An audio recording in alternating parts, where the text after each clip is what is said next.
25 বছর ধরে বিহারের ধড়কপুর গ্রামে কোনো অপরাধমূলক কাজ হয়নি। তার মানে পুলিশের কাছে কোনো কেস রেজিস্টারও হয়নি। সেই কারণে ওই গ্রামের পঞ্চায়েতকে দেওয়া হবে ক্রাইম ফ্রি গ্রাম হওয়ার অ্যাওয়ার্ড। সাথে পুরো গ্রাম পাবে পরিষ্কার জল। কিন্তু বাদ সাধলো একটা বাইক চুরি। ওই গ্রামেরই মেয়ে রশনির বিয়ে ঠিক হলো এক সরকারি চাকরিজীবীর সাথে। কিন্তু তাতে মেয়ের বাবাকে একটাই শর্ত দেওয়া হলো, একটা বুলেট দিতে হবে। বুলেট কেনাও হলো, রাতে ওই বুলেট গেল চুরি হয়ে। বুলেট না থাকলে বিয়ে হবে কি করে? এদিকে পুলিশকে তা জানানোও যাবে না, না হলে ক্রাইম ফ্রি গ্রামের অ্যাওয়ার্ড পাবে না তারা। সিরিজের নাম দোপাইয়া, যে নামের মানে হচ্ছে দুটো চাকা। তাহলে চলো সিরিজটি শুরু করি এক্সপ্লেন করা। ভালো লাগলে প্লিজ তোমরা একটু আমার চ্যানেলটাকে সাবস্ক্রাইব করে দিও। মুভির শুরুতে আমরা দেখি বিহারের ধড়কপুর গ্রামকে, যা ক্রাইম ফ্রি গ্রাম হওয়ার তকমা পেয়েছে। দীর্ঘ 25 বছর ধরে ওই গ্রামে কোনো ক্রাইম হয়নি। আজ ওই গ্রামেরই মেয়ে রশনিকে বিয়ের জন্য দেখাশোনা করতে আসে ত্রিপাঠী বাড়ি থেকে। রশনি এই বিয়েতে খুব একটা খুশি ছিল না, কিন্তু ও তখন জানতে পারে ত্রিপাঠী বাড়ির ছোট ছেলে কুবের মুম্বাইতে সরকারি চাকরি করে, সে আলাদাই থাকে। তাই তার পছন্দ কুবেরকেই হয়। সে কারণে সে তার বাবাকে জানায় সে বড় ছেলে দিলেরকে না কুবেরকে বিয়ে করতে চায়। প্রথমে এই কথা শুনে কিছুটা চমকে গেলেও কোন রকমে রশনির বাবা এই কথাটা ত্রিপাঠী বাড়ির লোকজনদের জানিয়ে দেয়। কুবেরের বাবা প্রথমে অবাক হলেও কুবের এই বিয়েতে রাজি থাকায় সেও রাজি হয়ে যায়। কিন্তু শর্ত দেয় একটাই, বলে বড় ছেলের জন্য আমি শুধু স্কুটারই চাইতাম, কিন্তু ছোট ছেলে যেহেতু অনেক পড়াশুনো করেছে আর সে খুব ভালো জবও করে, তার জন্যও তারা বুলেট চায়, যার দাম প্রায় 3 লাখ টাকা। সাথে 2 বছরের জন্য পেট্রোলও ফ্রি দিতে হবে, যার দাম প্রায় 2 লাখ টাকা ওরা ধরে রেখেছে। সব মিলিয়ে ওদের প্রায় 5 লাখ টাকা অ্যারেঞ্জ করতে হবে। যা শুনে রশনির বাবা একটু চমকে যায় আর বলে ওর পক্ষে সম্ভব না এত লাখ টাকার জোগাড় করা। সে সময় রশনি ওর বাবাকে চাপ দিতে থাকে, বলে তুমি যেভাবেই হোক টাকাটা জোগাড় করো, আমি এখানে আর থাকতে চাই না গ্রামের মধ্যে, আমি মুম্বাই শিফট করতে চাই। ওর বাবার কাছে তখন ছিল 3 লাখ টাকা, সাথে ওর মায়ের কাছে 50,000 টাকা। এরপরে ওর বাবার হঠাৎ মনে পড়ে আরো 1 লাখ টাকা ওনার সেভিংস আছে, সব যোগ করলে 4.5 লাখ টাকাই বেরোচ্ছে। 50,000 টাকা আবার কোথা থেকে পাবে? তার জন্য ওরা ওদের বাড়ির গাইকে বিক্রি করে দেয়, সেখান থেকে 50,000 টাকা জোগাড় হয়ে যায়। এরপর আমরা একটু দেখে নি রশনির বাড়িতে কে কে আছে। রশনির বাবা বনওয়ারি একটা স্কুলের টিচার, ওই গ্রামেরই। এই জবটা পার্মানেন্ট করার জন্য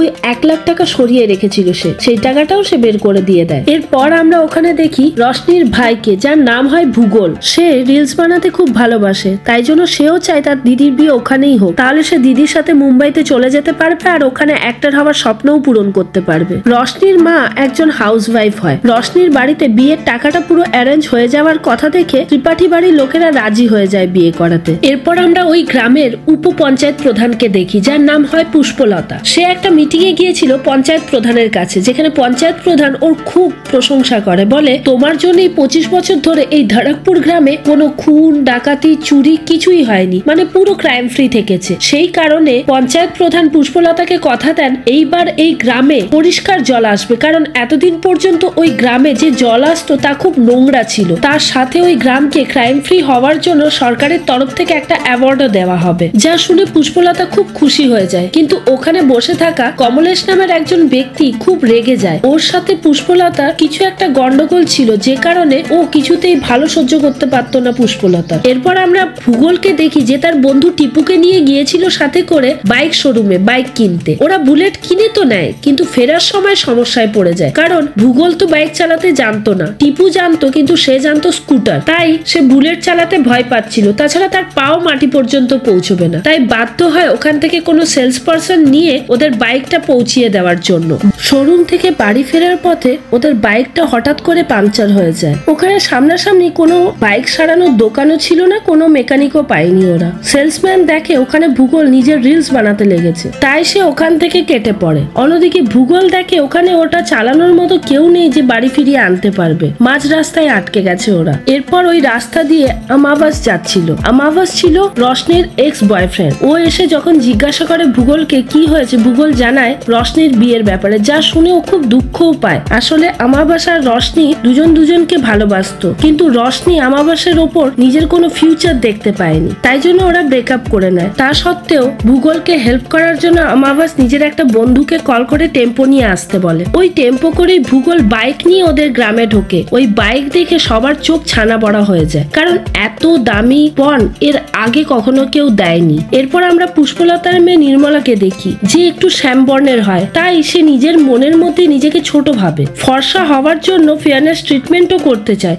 কিন্তু পুষ্পলতা কিছুতেই টাকা দিতে রাজি নয়। পুষ্পলতা একটা স্কুলে পড়াতো, তাই সে নিজে মনে করে রংটা কোনো ম্যাটারই করে না কারোর জীবনে। কেউ যদি নিজে শিক্ষিত হয়, তার নিজের মনের অন্ধকারগুলোকে দূর করতে পারে, তাহলেই সেই আসল মানুষ হতে পারবে। কিন্তু নির্মলা মনে করে এই শ্যামবর্ণের জন্যই ওর বিয়ে হচ্ছে না। নির্মলা আর রশনি দুজনে খুব ভালো বন্ধু ছিল, কিন্তু যেহেতু রশনি দেখতে খুব সুন্দর আর ওর রং ফর্সা, তাই জন্য সব জায়গায় ওই ইম্পর্টেন্স পেত। নির্মলা পড়াশোনায় ভালো হওয়া সত্ত্বেও ওকে কেউ পাত্তা দিত না। সেই কারণে ও নিজে মনে মনে ভাবে, আমারও যদি রংটা ফর্সা হতো তাহলে এতদিনে আমার খুব ভালো একটা পাত্র জোগাড় হয়ে যেত। তাই সে পুষ্পলতাকে বারবার জোর দিতে থাকে ফেয়ারনেস ট্রিটমেন্ট করানোর জন্য। এরপর আমরা রশনিকে দেখি যে মনে মনে খুবই খুশি থাকে ও মুম্বাই শিফট করবে বলে, কারণ ওর আরেকটা বন্ধু মুম্বাইতে গিয়ে খুব খুশি ছিল, নিজের ইচ্ছে মতো ড্রেস পরতে পারতো, যেখানে সেখানে ঘুরতে পারতো, বাধা দেওয়ার কেউ ছিল না। তাই সে চাইতো যত তাড়াতাড়ি সম্ভব বিয়ে করেও মুম্বাইতে শিফট করে যায়। এরপরে আমরা বনওয়ারিকে দেখি যে রশনির বাবা হয়। বনওয়ারি বুলেট দেখে তো খুব খুশিই থাকে, কিন্তু বুলেটটা তো পাংচার ছিল, সেটাকে সারাই করার জন্য সে দোকানে নিয়ে আসে। সেখানে ওই গ্রামেরই একটা লোক যার নাম হয় গুট্টান এসে বনওয়ারিকে বলে, তোমার বিয়ে দেওয়ার জন্য, গাড়ি কেনার জন্য টাকা আছে, কিন্তু আমার থেকে যে ধারটা নিয়েছো সেটা শোধ করার বেলায় টাকা নেই। আসলে আমরা এখানে জানতে পারি গুট্টানের কাছ থেকে বনওয়ারি 1 লাখ টাকা ধার নিয়েছিল কোনো কারণে, সেই টাকাটাই শোধ দিচ্ছিল না, কিন্তু গুট্টান চাইতো তার টাকাটা অল্প অল্প করে হলেও শোধ দিই। তাই জন্য বনওয়ারি ওর মুখ বন্ধ করানোর জন্য ওকে 4 টাকা দিয়ে বলে, তুমি এখন এই টাকাটা রাখো, তোমাকে পরে পুরো টাকা শোধ দিয়ে দেবো। বনওয়ারি বাইকটা ঠিক করে বাইকের ছবি কুবেরের বাড়িতে পাঠিয়েও দেয়। কুবের বুলেটের ছবি দেখে পুরো ফিদা হয়ে যায়, ও খুব আনন্দ পায়। অন্যদিকে এই বাইকটি নিয়ে তো নিয়েছে, কিন্তু রাখবে কোথায়? ওটা রাখার জায়গা নেই। ওর বাড়ির সামনে যে রেখেছিল, পাড়ার সব বাচ্চা কাচ্চা এসে গাড়িটাকে খারাপ করে দিচ্ছিল। তাই জন্য সে ঠিক করে এখন তো স্কুল ছুটি আছে, ওই স্কুলেরই একটা ক্লাসরুমে বাইকটাকে পার্ক করায় আর ওই রুমের দরজার চাবি নিজের কাছে রেখে নেয়। এখানে ভূগোল জানতে পারে ও বুলেট নিয়ে আসার সময় যে রিলস গুলো বানিয়েছিল, সেই রিলস গুলো ওর বন্ধু টিপু ভুল করে ডিলিট করে ফেলেছে। এবার সে ভাবতে বসে, ওই রিলস গুলো ছাড়লে ওর হয়তো ভিডিও ভাইরাল হয়ে যেতে পারতো, কিন্তু একবার রশনির বর যদি বাইকটা নিয়ে চলে যায়, সে তার আর ভিডিও বের করতে পারবে না। তাই সে ঠিক করে রাতের বেলা তার বাবার থেকে চাবি চুরি করে টিপুকে সাথে নিয়ে গিয়ে ভিডিও শুট করবে। সেই কথা মতো সে চাবি বের করে বাবার থেকে, আর ক্লাসরুম থেকে গাড়ি বের করে নিয়ে চাষ জমির মাঝখানে যেতে যায় ভিডিও শুট করার জন্য। ওরা মাঠে ভিডিও শুট করতেই যাবে, সেই সময় কালো জামা পরা একটা লোক মুখে কালো কাপড় বেঁধে ওদের বাইকটা চুরি করে নিয়ে চলে যায়। ভূগোলের সাথে ওর মারপিটও হয়। এই সময় ভূগোল খুব ভয় পেয়ে যায়, কারণ ওদের বাইকটা তো চুরি করে নিয়ে চলে গেল, ও বলবে কি বাড়িতে? পরের দিন সকালবেলা টিপু হাতে পায়ে ব্যান্ডেজ লাগিয়ে নিয়ে গিয়ে বনওয়ারিকে বলে, স্কুল থেকেই বাইক চুরি হয়ে গেছে, ও আটকানোর অনেক চেষ্টা করেছিল কিন্তু পারেনি। সব শুনে তো বনওয়ারির মাথায় হাত। এরপর ওরা দেবে কি করে রশনির বিয়ে? বুলেট ছাড়া তো কুবের কিছুতেই বিয়ে করবে না রশনিকে, আর ওদের কাছে এত টাকাও নেই যে আরেকটা বাইক কিনে দিয়ে দেবে। এই সময় ভূগোল বলে ওর সন্দেহ আমাবাসের ওপরে, কারণ ওরা যখন বাইক নিয়ে ফিরছিল আমাবাস বাইকটাকে দেখেছিল। যা শুনে বনওয়ারি বলে, ঠিক আছে, আমি আমাবাসের সাথে কথা বলবো, আমারও মনে হয় ওই কাজটা করেছে। বনওয়ারি যখন আমাবাসের সাথে কথা বলতে যাবে বলে, রশনিও যায় ওর সাথে, কারণ রশনি জানতো আমাবাস ওকে কিছুতেই মিথ্যে কথা বলতে পারে না। তাই যখন বনওয়ারি আমাবাসকে গিয়ে জিজ্ঞাসা করে, আমাবাস জানায়, আমি রশনিকে ভালোবাসি, আমি ওর খারাপ কখনোই চাইবো না, আর ওর বাইকটা আমি কখনোই চুরি করতে পারবো না। এই সময় আমরা জানতে পারি আমাবাস আর রশনির খুব ভালো একটা সম্পর্ক ছিল, প্রেমের। ওরা অনেকদিন একে অপরের সাথে ডেটও করেছে, কিন্তু হঠাৎ রশনির বাবা ওকে ধরে নেয় চুরি করতে গিয়ে। আমাবাসের লোকের বাড়ি থেকে এটা ওটা জিনিস চুরি করার অভ্যেস ছিল। যা জানার পর পঞ্চায়েতে একটা মিটিং বসায় আর গ্রামের লোকরা ঠিক করে ওকে ওই গ্রামে রাখা যাবে না। তাই পুরো গ্রামবাসীরা ঠিক করে ওকে ওই গ্রাম থেকে বের করে দেবে বলে। যেহেতু এই চুরির ঘটনাটা রশনির বাবাই সবার সামনে এনেছিল, তাই রশনির বাবার মনে পড়ে যায়, এই জন্যই হয়তো ওদের বুলেটটা চুরি করে নিয়েছে আমাবাস। কিন্তু আমাবাস বর্তমান সময়ে বলে, না, আমি রশনিকে ভালোবাসতাম ঠিকই, কিন্তু আমি ওর খারাপ চাইনি কোনোদিন, আমি ওই গাড়িটা চুরি করিনি। তার সাথে রশনিকে ও কথাও দেয়, আমি তোমার গাড়িটা যেভাবেই হোক খুঁজে দেব। এখানে রশনিরও বিশ্বাস হয় আমাবাসকে। এরপর আমরা টিপুকে দেখি কোনো একটা জিনিস নিয়ে গিয়ে গ্যারেজে বিক্রি করছে। ওই গ্যারেজে জিনিস বিক্রির টাকা নিয়ে ও নির্মলাকে গিয়ে দেয়। এখানে আমরা জানতে পারি টিপু নির্মলাকে খুব পছন্দ করে, কিন্তু নির্মলা টিপুকে এত বার্তা টাত্তা দেয় না। ওই টাকা নিয়ে নির্মলা একটা বিউটি ট্রিটমেন্ট ক্লিনিকে যায় ওর ফেয়ারনেস ট্রিটমেন্ট করানোর জন্য। ওই টাকাটা জমা দিলে পর ওকে 4 দিন পরের অ্যাপয়েন্টমেন্ট দেওয়া হয় ও ট্রিটমেন্ট শুরু করার জন্য। অ্যাপয়েন্টমেন্ট পেয়ে নির্মলা খুব খুশি হয়ে যায়। তার সাথে ও পরবর্তীকালে যে আরো টাকা লাগবে তার জোগাড় করতে লেগে যায়। অন্যদিকে বনওয়ারি বাড়ির মধ্যে চিন্তা করতে থাকে চুরিটা করলো কে।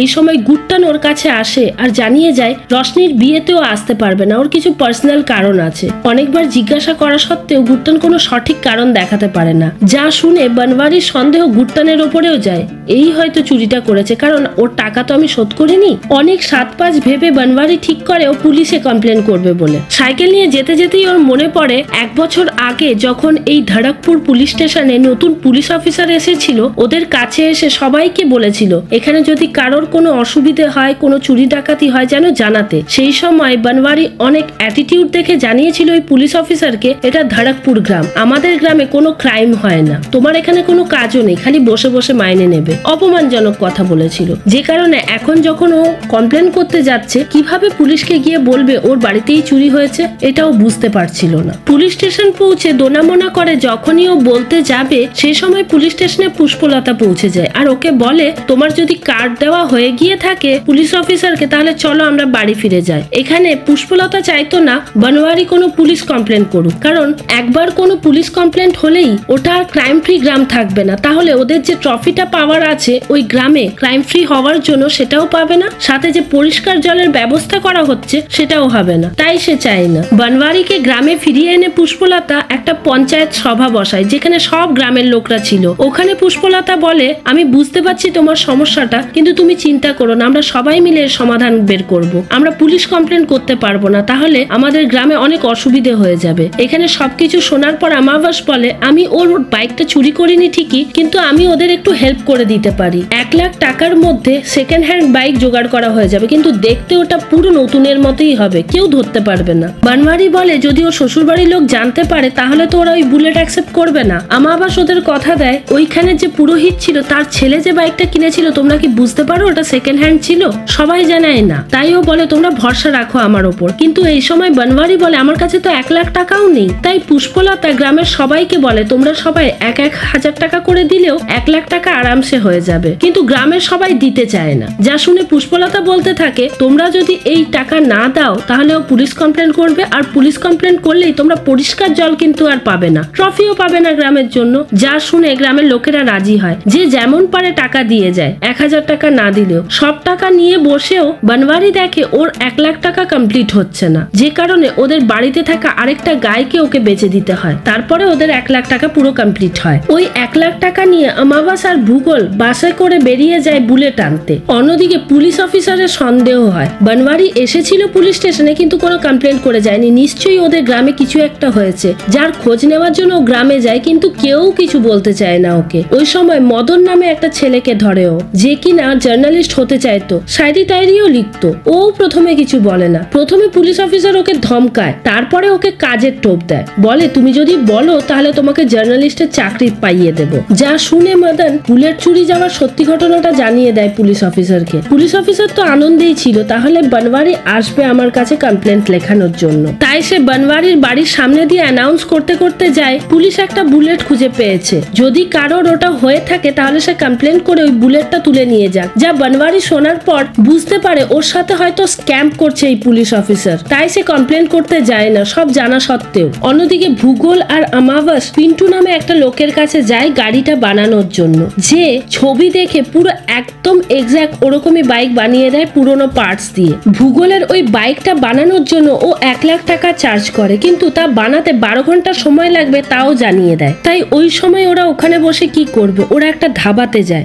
ধাবাতে গিয়ে আমাবাস ড্রিঙ্ক করার কথা বলে, কিন্তু ভূগোল আর আমাবাসের 36 কা আঁকড়া ছিল, ওরা দুজন দুজনকে পছন্দ করতো না। অনেকদিন আগে যখন আমাবাসের রশনির সাথে সম্পর্ক ছিল, রশনির সাথে ভূগোলের কোনো একটা ঝামেলার কারণে রশনির পিছনে লেগেছিল, যা আমাবাসের খুব একটা পছন্দ হয়নি, যে কারণে ও ভূগোলকে পিটিয়েছিল খুব। সেই থেকে ভূগোলের রাগ হচ্ছে আমাবাসের ওপরে, তাই একে অপরকে সহ্য করতে পারে না। না খুব একটা। কিন্তু যখন ধাবাতে বসে আমাবাসকে ড্রিঙ্ক করতে দেখে, ভূগোল আর থাকতে পারে না, নিজে পুরো বোতলটাই খেয়ে নেয়। আমাবাস ওকে বারবার বারণ করে, কিন্তু রাগের চোটে ওর কোনো কথাই ও শোনে না। রাতের বেলাও যত পারে তত ড্রিঙ্ক করে। বনওয়ারি ওকে ফোন করলে ওর ফোনেরও অ্যান্সার দেয় না। সকালে যখন ঘুম থেকে ওঠে, ওর হাতে ধাবার যে মালিক থাকে সে বিল দেয় 11,000 টাকা, যা দেখে ও তো পুরো পিলে চমকে যায়, কারণ ওর কাছে পুরো 1 লাখ টাকাই ছিল, এর থেকে বেশি টাকা ছিল না। ওর টাকাটা দেবে কোত্থেকে? কিন্তু ধাবাওয়ালা তো আর ছাড়বে না, ওই টাকার থেকেই ওকে টাকাটা শোধ করতে হয়। পিন্টুর কাছে গিয়ে দেখে ওদের গাড়ি পুরো নতুনের মতো তৈরি করে দিয়েছে পিন্টু।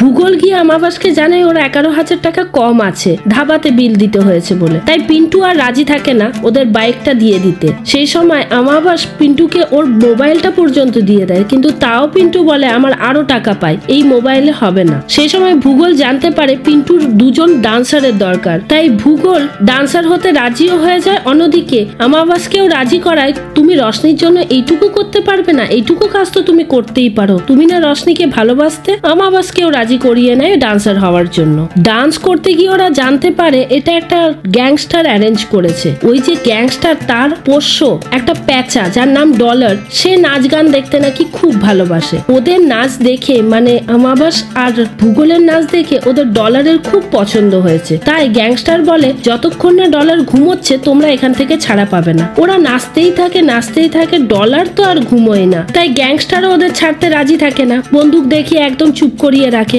বাধ্য হয়ে আমাবাস ওই ডলারকেই তুলে নেয় আর গ্যাংস্টারকে ভয় দেখায়, তুমি যদি আমাদেরকে না ছাড়ো তাহলে এই ডলারকে আমরা উড়িয়ে দেব। গ্যাংস্টার ওর ডলার হারানোর ভয়ে বলে ঠিক আছে আমরা তোমাকে ছেড়ে দেব। সেই সময় আমাবাস বলে আমাদের সেফটির জন্য তুমি আমাদেরকে বাইকে করে মাঝ রাস্তা অব্দি ছেড়ে আসবে। ডলারকে নিয়ে আর ওই গ্যাংস্টারকে নিয়ে ওরা যখন বুলেটে করে যাচ্ছিল, মাঝ রাস্তায় আমাবাস দেখে ওদের ডলার কখন উড়ে চলে গেছে। তাই জন্য ওদের যে খাঁচাটা ছিল ওই খাঁচাটাকে কাপড় দিয়ে ঢেকে দেয় আর একটা ব্রিজের সামনে দাঁড় করিয়ে দিয়ে বলে ঠিক আছে এখানে আমাদেরকে তুমি ছেড়ে দাও। এরপর গ্যাংস্টার ওদেরকে বুলেট ছেড়ে দিয়ে যখন ওই খাঁচার ঢাকনি খুলে দেখে ডলার তো ওখানে নেই, ডলার তো কখন উড়ে গেছে। তাতে করে ও খুব ক্ষেপে যায়। অন্যদিকে রশনি আর নির্মলা দুজনে বসে গল্প করছিল, যেহেতু ওরা পুরনো বন্ধু। এখানে রশনি নির্মলাকে বলতে থাকে আমার না কুবেরের ওপর খুব সন্দেহ হয়। কুবের যখন এখানে দেখতে এসেছিল আমাকে, ওর শুধু বুলেটের সাথেই মতলব ছিল, আমার সাথে কোনো কথাই তো বলেনি। তা শুনে নির্মলা বলে ঠিক আছে তুমি এখন কথা বলে দেখে নাও। কুবেরকে যখন রশনি কল করে, কুবেরের কাছে ফোনটা ছিল না, ওর দাদার কাছে ফোন ছিল। ও বারবার ফোনটা দেখে কেটে দিচ্ছিল। আসলে ওর দাদা চাইতো না কুবেরের সাথে রশনির বিয়েটা হোক, যেহেতু ওকে ক্যান্সেল করে ওর ভাইকে চুজ করেছে, তাই ওর মনে মনে খুব রাগ ছিল। তাই ও ভাবছিল এইভাবে যদি কল কেটে দেওয়ার জন্য রশনি বিয়েটা ভেঙে দেয় তাহলে খুব ভালো হয়। অন্যদিকে নির্মলা বলতে থাকে ওর কালো রঙের ব্যাপারে, যা শুনে রশনি ওকে বলে আমি যদি তোমার মতো বুদ্ধিমতী হতাম আমি কখনোই রঙের পিছনে দৌড়াতাম না। আমাকে যদি পরের জন্মে অপশন দেয় তুমি রূপ চুজ করবে না বুদ্ধি, আমি সবসময় বুদ্ধিকেই চুজ করব তোমার মতো, আমি কখনোই রূপের পেছনে দৌড়াবো না। যদিও নির্মলার এটা শুনে খুব ভালো লাগে, তাও ও চাই বিউটি ট্রিটমেন্টটা করাতে। টিপু ও নির্মলাকে বলে তোমার ফর্সা হবার দরকার কি আছে, তুমি এমনিতেই দেখতে সুন্দর। কিন্তু তাও নির্মলা ওর রঙের জন্য একদম পিছিয়ে থাকে, তাই ও চায় বিউটি ট্রিটমেন্টটা করাতেই। অন্যদিকে বনওয়ারি বারবার ভূগোলকে কল করে যাচ্ছিল, কিন্তু ভূগোল ফোনের কোনো অ্যান্সারই দিচ্ছিল না, যে কারণে ও বুঝতে পারে হয়তো ভূগোল বাইকটা পায়নি, তাই জন্য ওর লজ্জায় ফোনটা তুলছে না। এদিকে বারবার পুলিশ অ্যানাউন্স করে যাচ্ছিল ওরা একটা বাইক পেয়েছে বলে। তখন বনওয়ারি ঠিক করে ঠিক আছে ও গিয়ে পুলিশ স্টেশনে কমপ্লেনটা করবে আর বাইকটা নিয়ে আসবে। ও পুলিশ স্টেশনে গেলে এফআইআর পুরো রেডি করা থাকে, ওখানে খালি সাইন করতে হয় ওকে, যেটা ও সাইনও করে দেয়। কিন্তু যখন পুলিশ ওকে বুলেটটা দেখাতে যায়, দেখে ওটা বুলেট না, একটা পুরনো খারাপ হওয়া বাইক, যা দেখে খুব কষ্ট পায় বনওয়ারি। বলে তুমি আমার সাথে এরকম প্র্যাঙ্কটা কেন করলে? তোমার নিজের যদি কোনো সন্তান থাকতো তাহলে বুঝতে আমি কোন সমস্যায় পড়ে আছি। আজ বুলেট না পেলে আমার মেয়েটার বিয়ে হবে না। যা শুনে পুলিশ ইন্সপেক্টরের মনেও একটু আঘাত লাগে। বলে আমি এত নিচে নেমে গেছি শুধু বদলা নেওয়ার জন্য, যে মানুষটা বিপদে আছে তাকে হেল্প না করে আরো বিপদে ফেলছি। সে সময় পুলিশ বনওয়ারিকে বলে ঠিক আছে আমি তোমাকে সব রকম সাহায্য করব যতক্ষণ না পর্যন্ত তুমি বুলেট খুঁজে পাও। যা শুনে বনওয়ারি একটু আশ্বস্ত হয়ে বাড়ি ফিরে আসে। সেই সময় দেখে ভূগোল ওকে কল করেছে। আসলে ভূগোল ওই বুলেট নিয়ে বাড়ি না ফিরে রশনির শ্বশুর বাড়িতে দেখাতে গিয়েছিল, যা দেখে রশনির শ্বশুর বাড়ির লোকের খুব পছন্দ হয় আর ওখান থেকে ভিডিও কল করে ওর বাবাকে জানায় রশনির বরের মানে কুবেরের ওই বাইকটা খুবই পছন্দ হয়েছে। কুবের বাইক পেয়ে কিছুতেই ওই বাইক ছাড়তে চাইছিল না। বাধ্য হয়ে আমাবাস আর ভূগোলকে ওখানে একদিনের জন্য থেকে যেতে হয়। আমাবাস কুবেরের বাইকের প্রতি এত প্রেম দেখে ভূগোলকে বলে রশনি এর সাথে কিছুতেই সুখে থাকতে পারবে না, রশনির সাথে এর বিয়ে দিও না, নাহলে কিন্তু ওর জীবনটা শেষ হয়ে যাবে। যা শুনে ভূগোল বলে তুমি এসব উল্টোপাল্টা ভাবছো কেন, তুমি কি জেলাস ফিল করছো? যাই হোক, এইসব করার পরে পরের দিন সকালে যখন ওরা ফেরত আসছিল তখনও আমাবাস বারবার ভূগোলকে বলতে থাকে তুমি তোমার দিদিকে বোঝাও এই বিয়েটা যাতে না করে, ওরা কিন্তু কখনোই সুখী হতে পারবে না। ভূগোল তাতে খুব রেগে যায় আর ওদের মধ্যে মারপিট হয়ে যায়, যে কারণে আমাবাস মাঝ রাস্তায় ভূগোল আর বাইক ছেড়ে ওখান থেকে বেরিয়ে চলে আসে। এরপর বিপদে পড়ে যায় ভূগোল, কারণ ও তো বাইক চালাতে জানে না, আনবে কি করে? ওখানে একজন গ্যারেজওয়ালা ভূগোলকে একটা ইউটিউব ভিডিও দেখায়, বলে এই ভিডিও দেখে তুমি বাইক চালানো শিখে যাবে। সত্যি সত্যি ভূগোল ওই ভিডিও দেখে দেখেই বুলেটটা চালানো শিখে যায়। তাই বুলেট চালিয়ে নিজেই নিয়ে আসে ভূগোল গ্রামের দিকে। অন্যদিকে রশনি কুবেরের সাথে দেখা করতে যায় আর কুবেরকে গিয়ে জিজ্ঞাসা করে তুমি কি আমাকে শুধু বুলেটের জন্যই বিয়ে করছো? কুবের জানায় বুলেটটা তো আমি শুধু তোমার জন্য নিচ্ছি, বিয়ের পরে যখন কোথাও ঘুরতে যাব তা আমার পেছনে কে বসবে? তুমিই তো বসবে, ওই বুলেটটা তো তোমারই জন্য। যা শুনে রশনির মোটা মাথায় একটুও বুদ্ধি খেলে না আর ও চিন্তায় পড়ে যায়, সত্যিই কি আমার জন্যই বুলেটটা নিচ্ছে? এরপর আমরা দেখি পুষ্পলতা উপপঞ্চায়েত মন্ত্রী হওয়ার জন্য জানতে পেরে যায় ওদের গ্রাম থেকে বনওয়ারিলাল পুলিশ কমপ্লেন করেছিল বুলেটটা পাওয়া যাচ্ছিল না বলে, যে কারণে ও খুব ক্ষেপে যায় আর পঞ্চায়েতে একটা সভার আয়োজন করে সবাইকে জানায় তোমরা সবাই মিলে ওকে 1000 টাকা দিয়ে হেল্প করলে, কিন্তু তা সত্ত্বেও ও পুলিশ কমপ্লেন করে বসলো, যে কারণে ওদের গ্রাম আর অ্যাওয়ার্ডটা পাবে না, তার সাথে সাথে ওরা পরিষ্কার জলও পাবে না। গ্রামের লোকরাও এইসব কথা শুনে ওদের উপর প্রচন্ড ক্ষেপে যায়। শুধু বনওয়ারিলাল কাজটা করেনি, মদনও তার পেপারে ধড়কপুরে যে চুরি হয়েছে 25 বছর পর তা ছেপে দেয়, যে কারণে সবাই জানতে পেরে যায়। তাই পুষ্পলতা ঠিক করে এদের দুইজনকে দুই ঘরকে আলাদা করে দেবে, কেউ ওদের ফাংশনে যাবে না, কেউ ওদের কোনো হেল্প করবে না, মানে এক ঘরে করে রাখবে আর কি। ওদের দুজনের বাড়ি থেকেই পুষ্পলতার কাছে ক্ষমা চাওয়া হয়, গ্রামবাসীর কাছেও চাওয়া হয়, কিন্তু কেউ ওদের ক্ষমা করে না। এরপর পুলিশ অফিসারের সন্দেহ যায় গুট্টানের ওপর, কারণ ওদের বুলেট চুরি হওয়ার পর থেকে ওর কোনো পাত্তা পাওয়া যাচ্ছিল না, পুরো যেন গায়েবই হয়ে গিয়েছিল গ্রাম থেকে। পুলিশ ইন্সপেক্টর ওর বাড়ি গিয়ে খোঁজ নিয়ে জানতে পারে ও বাড়িতেই বসে রয়েছে, কিন্তু বাড়ি থেকে বেরোচ্ছে না। ওর ওপর অনেক চাপ দেওয়ার পর জানতে পারে আসলে ওর পাইলস হয়েছিল, যে কারণে ও খুব একটা বাইরে বেরোতো না, গ্রামের লোক জানতে পারলে ওর পেছনে লাগবে সবাই, তাই জন্য ও এই চুরিটা করেনি। অনেক করে বোঝানোর পর পুলিশও বুঝতে পারে যে এই চুরিটাও করতে পারে না বলে। সেই সময় টিপু জানায় যখন বুলেটটা চুরি হচ্ছিল তখন ওরা রিলস বানাচ্ছিল, যে কারণে যে ওই বাইকটা নিতে এসেছিল তার ভিডিও বানিয়ে নিয়েছিল ওরা। সেই খবর জানতে পেরে ভূগোলের বাড়ির লোকও জেনে যায় যে ও রিলস বানানোর জন্য এই বাইকটাকে বের করেছিল, যার জন্য চুরি হয়েছে বাইকটা। পুলিশরা ওই ভিডিওটা পেয়ে বারবার ওই ভিডিওটি দেখতে থাকে, যা দেখার পর ওরা বুঝতে পারে যেই সময় বাইকটা চুরি করছিল একজন ওই ক্ষেতের মধ্যে থেকে কেউ ওদের উপর লক্ষ্য রাখছিল, কে তা জানার জন্য ওরা ওখানে তল্লাশি শুরু করে। পুরো চাষের জমি খুঁজে ওরা একটা কাপড়ের টুকরো পায়। ওই কাপড়ের টুকরোটা আসলে কোনো ওড়নার টুকরো ছিল। ওই কাপড়ের টুকরোটাকে ওরা টেলারের কাছে নিয়ে গিয়ে মিলিয়ে দেখে। টেলার জানায় ওই সালোয়ার পিসটা সেলাই করতে দিয়েছিল রশনি নিজেই। পুলিশ এবার রশনির কাছে যায় আর রশনির জামা কাপড় সব চেক করে দেখে ওরকম কোনো জামা কাপড় আছে কিনা, কিন্তু ওখানে ওরকম কোনো জামা কাপড়ই পায় না। রশনিকে জিজ্ঞাসা করলে রশনি জানায় ওই জামাটা ও নির্মলাকে গিফট করেছিল। তাই এবারে পুলিশ নির্মলার বাড়িতে যায়, ওখানে গিয়ে পুষ্পলতাকে সব কথা জানায়। পুষ্পলতা আপত্তি করলেও পুলিশরা নির্মলার ঘর পুরো চেক করে, কিন্তু বাড়ি চেক করেও ওই রঙের জামা কাপড় কিছু পায় না, যে কারণে পুষ্পলতা নির্মলাকে ফোন করতে থাকে, কিন্তু নির্মলা তখন বিউটি ট্রিটমেন্ট নেওয়ার জন্য ক্লিনিকে গিয়েছিল, তাই ও মায়ের ফোন রিসিভ করতে পারে না। ও যখন বিউটি ট্রিটমেন্ট নিতে যাবে ওখানে দেখে একজন ডাক্তার এসেছে, যে দেখতে পুরো ওরই মতো, আর ওই ডাক্তারের গায়ের রঙও একদম শ্যামবর্ণ, যা দেখে নির্মলা ওই ডাক্তারকে জিজ্ঞাসা করে আচ্ছা তোমার কি বিয়ে হয়ে গেছে? তখন ওই ডাক্তার জানায় আমার 31 বছর বয়সে বিয়ে হয়েছে আর আমার হাজবেন্ড আমাকে খুব ভালোবাসে। তার সাথে নির্মলাকে ওই ডাক্তার এও জানায় আমার হাজবেন্ডের সাথে যদি আমার পরিচয় নাও হতো তাও আমি নিজেকে চেঞ্জ করতাম না, আমি কারো অ্যাপ্রুভালের জন্য বসে থাকতাম না, আমি যেমন আমি তেমনই নিজেকে অ্যাকসেপ্ট করে নিয়েছি, আমি নিজেকে খুবই ভালোবাসি। ডাক্তারের এইসব কথা শোনার পর নির্মলার টিপুর কথা মনে পড়ে, যে কারণে ও অস্বীকার করে বিউটি ট্রিটমেন্ট নিতে। ওখানে এই সময় নির্মলার মা পৌঁছে যায়, মানে পুষ্পলতা পৌঁছে যায়। ওকে ক্লিনিকের ভেতরে ঢুকতে দেওয়া হচ্ছিল না, কিন্তু নির্মলা এই ট্রিটমেন্ট না করিয়ে বাইরে বেরিয়ে আসে আর মাকে জড়িয়ে ধরে বলে আমি ট্রিটমেন্ট কোনো কিছু করাবো না, আমি যেমন আছি তেমনই থাকবো এরপর থেকে। যা শুনে পুষ্পলতাও খুব খুশি হয়, কারণ ও তো এইটাই চাইছিল এতদিন ধরে। এরপর বাড়ি ফিরে এসে রাতের বেলা পুষ্পলতা জানতে চায় নির্মলার কাছে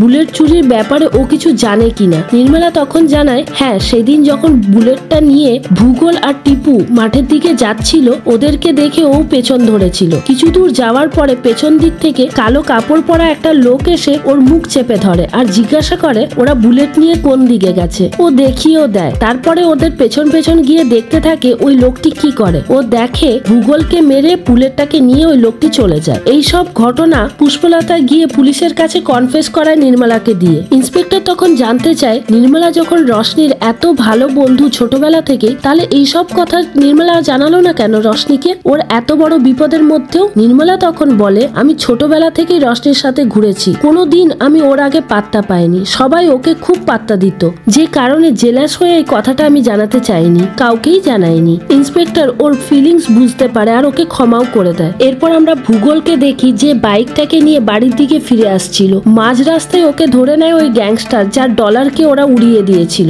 গ্যাংস্টারের পুরো টিম এসে ওকে ধরে নিয়ে বলতে থাকে, গ্যাংস্টার, আমি চাইলে তোমাকে এখন পিটিয়ে খুন করে দিতে পারি এখানে, কিন্তু আমি তা করব না। আমি জানি এই বুলেটটা তোমার কাছে অনেক দামি, তাই এই বুলেটটাকেই আমি শেষ করব। আর ওই ব্রিজের ওখান থেকে নদীর মধ্যে ফেলে দেয় বুলেটটা, যা বয়ে চলে যায় নদীর সাথে। ব্রিজে দাঁড়িয়ে বুলেট দেখতেই থেকে যায় ভূগোল, সাথে আপসেটও হয়ে পড়ে। বাড়িতে গিয়ে কি জানাবে? আমাবাস বাড়িতে ফিরে এসে ওর বৌদিকে বারবার বলতে থাকে, রশনির যে ছেলেটার সাথে বিয়ে হয়েছে সে ছেলেটা একদমই ভালো হবে না রশনির জন্য, সে শুধুই ওই বুলেটটির জন্য মেয়েটির সাথে বিয়ে করছে, না হলে ওর বিয়ে করার কথাই না রশনিকে। যা শুনে আমাবাসের বৌদি বলে, তুমি একবার গিয়ে রশনির সাথে কথা বলো, বন্ধুর মতোই ওকে জানাও কথাটা। আমাবাস বলে, হ্যাঁ ঠিকই বলেছ, আমি তাই করব। অন্যদিকে আমরা বনওয়ারিকে দেখি যে রশনির বিয়ের জন্য সব প্রিপারেশন শুরু করে দেয়। যেহেতু ওর বাড়িতে আর কেউ হেল্প করতে আসবে না, সব কাজ ওদেরকেই করতে হবে, তাই সে নিজেই করতে শুরু করে সব। এই সময় নির্মলা ওর মাকে বোঝাতে থাকে, এই কাজ করা কিন্তু তোমার উচিত হয়নি বনওয়ারিদের বাড়ির সাথে, কারণ পুষ্পলতার বোঝা উচিত ছিল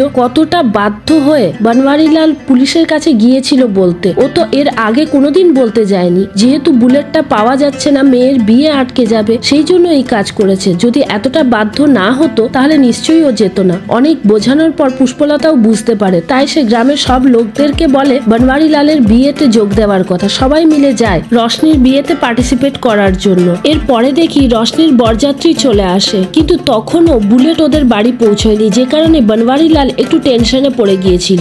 বারবার ওর ছেলে ভূগোলকে ফোন করছিল যাতে কলটা রিসিভ করলেই বলতে পারে তাড়াতাড়ি ফিরে আসার জন্য, কিন্তু ভূগোল তো ফোনটাই রিসিভ করছিল না দুঃখে। এদিকে কুবের বরযাত্রী নিয়ে আসার পর ওখানে সবার সামনে বনওয়ারিলালকে বলে, আমাকে আগে আমার বুলেটটাকে দেখাও, ওটা না দেখে আমি কিছুতেই বিয়ে করতে পারবো না। বনওয়ারিলাল যতই ওকে বোঝায় ও ততই আরো এড়ে বসে, না আমাকে আগে বুলেটটা দেখতেই হবে। সেই সময় বাধ্য হয়ে বনওয়ারিলাল সত্যি কথাটা বলে দেয়, এখন ওদের কাছে বুলেট নেই, ভূগোল আনতে গেছে, নিশ্চয়ই নিয়ে চলে আসবে। সেই সময় ভূগোল ওখানে ঢোকে আর জানায় ওর কাছে বুলেট নেই, আর ওর সাথে যা যা ঘটনা হয়েছে সবটাই জানাই সবার সামনে। যা শুনে কুবের বেঁকে বসে, সে বলে আমি কিছুতেই বিয়ে করব না বুলেট ছাড়া। এইসব দর কষাকষি চলতে চলতে ইন্সপেক্টর বুলেট নিয়ে ঢোকে আর জানায় এই বুলেটটাই নতুন বুলেট, যেটা কেনা হয়েছিল 3 লাখ টাকা দিয়ে। সাথে এও জানায় এই বুলেট চুরির কাজটা করেছিল কমলেশ, তাও আবার পঞ্চায়েত প্রধানের কথায়। মানে এই সময় পঞ্চায়েত প্রধান হয়ে গিয়েছিল পুষ্পলতা, তার আগের যে পঞ্চায়েত প্রধান ছিল সে বলেছিল কমলেশকে যেভাবেই হোক এই বাইকটাকে চুরি করিয়ে নিতে, তাহলে পুলিশ কমপ্লেন হবে, যে কারণে এই গ্রাম 25 বছর ধরে ক্রাইম ফ্রি ছিল সেটা আর থাকবে না, আর এরা ট্রফিও পাবে না। তার সাথে সাথে পরিষ্কার জলের ব্যবস্থাও বন্ধ হয়ে যাবে। সব দিক থেকে চাপে পড়ে পুষ্পলতা রিজাইন করলে ওই পুরনো পঞ্চায়েত প্রধান আবার নতুন পঞ্চায়েত প্রধান হিসেবে যোগ দেবে, এই ছিল তার প্ল্যান। তাই সে বাইক চুরি করিয়ে তার শুকিয়ে যাওয়া কুয়োর মতো ওই বাইকটাকে প্লাস্টিকে মুড়ে ফেলে দেয় যাতে কেউ খুঁজে না পায়। সেই খবরটা কোনোভাবে পুষ্পলতা পেয়ে গিয়েছিল। পুলিশ যখন ফোন করে জানায় কমলেশ এই চুরিটা করিয়েছে, পুষ্পলতা বুঝতে পেরে যায় ওরা কোথায় লুকিয়ে রাখতে পারে বাইকটা। সেই পুলিশ নিয়ে গিয়ে ওই বাইকটাকে উদ্ধার করিয়ে দেয়। অন্যদিকে আমাবাস কথা বলতে গিয়েছিল রশনির সাথে। আমাবাস রশনিকে অনেক করে বোঝায়, কুবের ছেলেটি কিছুতেই তোমাকে খুশি রাখতে পারবে না, কারণ ও বিয়েটাই করছে শুধু বাইকটা নেওয়ার জন্য। তুমি যে ধরনের লাইফ পার্টনার চাও কুবের কিন্তু সেরকম একদমই না, শুধু নিজেরটাই বোঝে। অন্যদিকে কুবের বাইক পেয়ে যাওয়ার জন্য আবার বিয়েতে রাজিও হয়ে যায়। শেষে যখন বিয়ের সমস্ত কিছু তৈরি, রশনি নিচে নেমে এসে সবার সামনে জানায় ও এই বিয়েটা করতে পারবে না। কুবেরকেও জানায় তুমি তো শুধু আমাকে বাইকের জন্য বিয়ে করছো, তোমাকে কিছুতেই আমি বিয়ে করতে পারি না। সে সময় কুবেরও বলে, তুমি কি শুধু আমাকে দেখে বিয়ে করছো নাকি আমার সরকারি চাকরি দেখে আমার টাকায় মুম্বাইতে গিয়ে ফুর্তি করবে বলেই বিয়ে করছো? তাহলে আমি যদি আমার নিজের কথা ভেবে একটা বাইক তোমার বাড়ি থেকে নিই তাহলে অসুবিধে কি আছে তোমার? যদি তোমার এতই গায়ে লাগে বাইক নেওয়াটা নিয়ে, তাহলে নিজে তুমি চাকরি করে মুম্বাইতে গিয়ে ফুর্তি করো, কারো ঘাড়ে বসে না গিয়ে। যা শুনে রশনি খুব খেপে যায় আর পুরো গ্রামের সামনে কুবেরকে চ্যালেঞ্জ দিয়ে বলে, আমি আগামী 1 বছরের মধ্যে নিজের দমে চাকরি পেয়ে মুম্বাইতেই যাব সেটেল হতে, আর নিজের টাকায় ফুর্তি করব, তবুও তোমার মতো লোভী পণ নেওয়া ছেলেকে বিয়ে করব না। যা দেখে সবাই গ্রামের খুবই খুশি হয় রশনির ডিসিশনের জন্য। এরপরে আমরা সিন কিছু মাস পরের দেখি, যেখানে রশনি কম্পারেটিভ এক্সামের প্রিপারেশন নিচ্ছিল। ওই সময় ওর সাথে দেখা করতে যায় আমাবাস। আমাবাসকে দেখে রশনি বলে, তুমি যে এই চুরি করো নিজের ইচ্ছে থেকে করো না, এটা তোমার একটা রোগ যাকে ক্লেপ্টোম্যানিয়াক বলে। এর জন্য তোমার একটু ট্রিটমেন্টের প্রয়োজন, তাহলেই তুমি ভালো হয়ে যাবে। যা শুনে আমাবাসও খুশি হয়। ও বলে, হ্যাঁ আমি জানি আমি এটা নিজের ইচ্ছে থেকে করি না, কিন্তু কেউ সেটা বুঝতে চায় না। যাক, এতদিন পরে তুমি বুঝলে। এখানে আমাবাস আর রশনির সম্পর্কটা একটু ঠিক হয়। অন্যদিকে ওই বুলেটটা এখন পুরো গ্রামের হয়ে যায়। ওই বুলেট নিয়ে সবাই এদিক ওদিক ঘোরাফেরা করে, যার যখন কাজে লাগে সেই বুলেটটা তখনই সে ইউজ করতে পারে। কিছুদিন পরে দেখি যখন রশনি তার বাড়ির সবার সাথে বসে খাচ্ছিল, সেই সময় টিপু এসে একটা ভিডিও দেখিয়ে ভূগোলকে বলে, তোমার এই ভিডিওটা ভাইরাল হয়েছে। আসলে যখন ডলারকে নাচ দেখানোর জন্য ও আর আমাবাস নাচছিল, ওটা কেউ ভিডিও করে পোস্ট করে দেয়, সেই পোস্টটাই ভাইরাল হয়ে যায়, যে কারণে এরপর ফেমাসও হয়ে যায় ভূগোল, যা ওর অনেক দিনের স্বপ্ন ছিল। আর এখানেই এই সিরিজটি শেষ হয়। তোমাদের এই সিরিজের এক্সপ্লেনেশন কেমন লাগলো অবশ্যই তা কমেন্টে জানাবে। আমি প্রতিটা কমেন্ট চেক করি আর রিপ্লাই করি। তার সাথে যদি ভালো লাগে একটা লাইক দিও, শেয়ারও করে দিও। আমার সাবস্ক্রাইবার কিছুতেই 1000-এ পৌঁছচ্ছে না, তাই তোমাদের কাছে রিকোয়েস্ট করছি, প্লিজ তোমরা যারা এই ভিডিওটা দেখছো একটু সাবস্ক্রাইব করে দিও, যা একদম ফ্রি অফ কস্ট। দেখা হচ্ছে পরের কোনো ভিডিওতে। আজ তাহলে আসি। Thanks for watching.